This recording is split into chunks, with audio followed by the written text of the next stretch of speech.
અધ્યાય ત્રીજો મલમાસ કથાનો આરંભ. અધ્યાય ત્રીજો. સૈંકાદિક ઋષિએ પૂછવાથી સૂત પુરાણીએ કહ્યું, હે મુનિ શ્રેષ્ઠ, નારદજી સમક્ષ નારાયણે જે કહ્યું છે તે હું તમને કહું છું તે સાંભળો.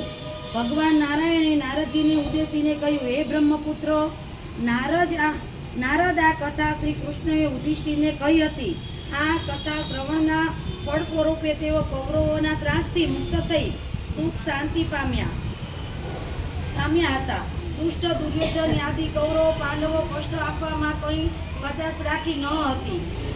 તેઓએ લાક્ષાગૃહમાં બાળી નાખવાનો પ્રચંડ કર્યો. પાંડવો સાથે જુઠ્ઠું રમી કપટથી તેણે હરાવ્યા. દુશાસન દ્રૌપદીને ભર સભામાં તેણે ચોટલો ખેંચીને લાવ્યો અને તેને નગ્ન કરવા પેરાવી કરી. દ્રૌપદીની પ્રાર્થના સાંભળી શ્રી કૃષ્ણએ 999 વસ્ત્રો પૂરી દ્રૌપદીની લાજ જાળવી. શરત પ્રમાણે પાંડવો 13 વર્ષ સુધી વનમાં રહ્યા. પાંડવો પંપય વનમાં રહેતા હતા. ત્યાં શ્રી કૃષ્ણએ તેમને મળવા આવ્યા. કોપાયમાન અને નારાજ થયેલા શ્રી કૃષ્ણએ અર્જુનના હાથ જોડીને કહેવા લાગ્યા, હે પ્રભુ, આપ કોપાયમાન ના થાવો. આપ જગતના પાલન કરતા કહેવાયા છો. આથી આપ શાંતિ ધારણ કરો. અમે આપને શરણે છીએ.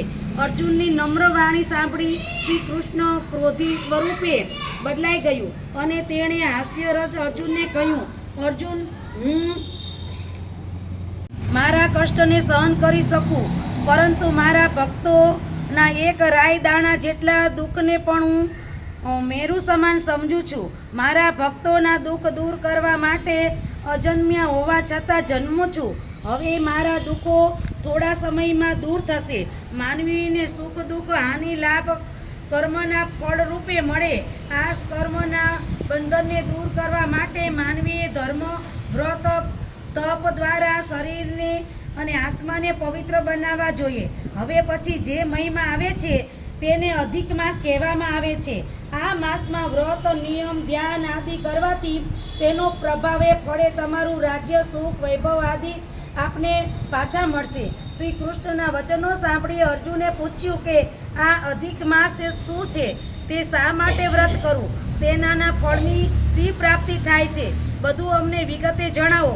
શ્રી કૃષ્ણે તેના જવાબમાં કહ્યું, વર્ષ, માસ, દિવસ, પ્રહર, ઘડી, પળ અને વિપ્રણ બધા કાળના વિભાગો છે.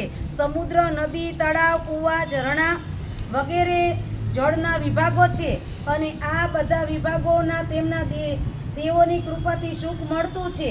એવામાં સંજોગો વસાત એક વધારાનો માસ ઉત્પન્ન થયો છે, પરંતુ આ માસને અધિષ્ઠા દેવ નહોતો. આથી લોકો તેને માસને મલમાસના નામે ઓળખવામાં આવ્યા હતા. વળી આ માસને માલિન માસ ભાવિકો માસના સત્ય કર્મ કરતા નહીં, કારણ કે આ માસ સૂર્ય અને ચંદ્ર રાશિનો રહેતો હતો. તેથી લોકો તેને નિંદાપાત્ર ગણતા હતા. આવી રીતે અડધૂમ થયેલા આ મલમાસ બહુ નિરાશ થવા લાગ્યો. કેટલીક વાર તેને અપમાનજનક કરવાનું મન પણ થતું હતું. એકવાર વૈકુંઠ લોકમાં મારી પાસે આવ્યો અને તેને આશ્રુભીની નામે નમ્રતાથી તેણે પોતાનું દુઃખ કહેવા શરૂ કર્યું. ઋષિ નારદ પુરાણે પુરુષોત્તમાદમ મલમાસ નામનો આરંભે નામનો ત્રીજો અધ્યાય સંપૂર્ણ. બોલો પુરુષોત્તમ ભગવાન કી જય. પાઠા ગોર